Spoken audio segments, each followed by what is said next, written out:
I'm here with disturbing news about our favorite gadgets, cell phones, tablets, Wi-Fi, etc. Putting it bluntly, they are damaging the living cells in our bodies and killing many of us prematurely. I'm Dr. Martin Blank from the Department of Physiology and Cellular Biophysics at Columbia University. It is distressing for me and more than 160 colleagues who today are petitioning the United Nations requesting that they address this problem. We are scientists and engineers, and I am here to tell you we have created something that is harming us, and it is getting out of control. Before Edison's light bulb, there was very little electromagnetic radiation in our environment. The levels today are very many times higher than natural background levels and are growing rapidly because of all the new devices that emit this radiation. An example that a lot of us have in our pockets right now is the cell phone. One study shows that as cell phone usage has spread widely, the incidence of fatal brain cancer in younger people has more than tripled. We are putting cellular antennas on residential buildings and on top of hospitals where people are trying to get well.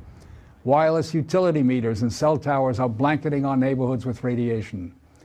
It's particularly frightening that radiation from our telecommunication and power line technology is damaging the DNA in our cells. It is clear to many biologists that this can account for the rising cancer rates. Future generations, our children, are at risk. These biologists and scientists are not being heard on the committees that set safety standards.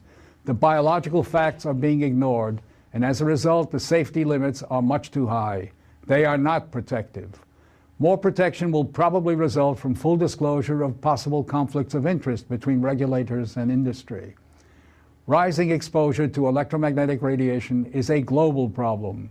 The World Health Organization and international standard-setting bodies are not acting to protect the public's health and well-being.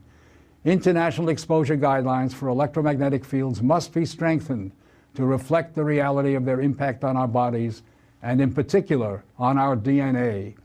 Although we are still in the midst of a great technological transformation, the time to deal with the harmful biological and health effects is long overdue.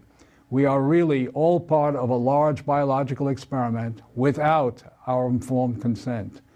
To protect our children, ourselves, and our ecosystem, we must reduce exposure by establishing more protective guidelines. And so today, scientists from around the world are submitting an appeal to the United Nations, its member states, and the World Health Organization to provide leadership in dealing with this emerging public health crisis.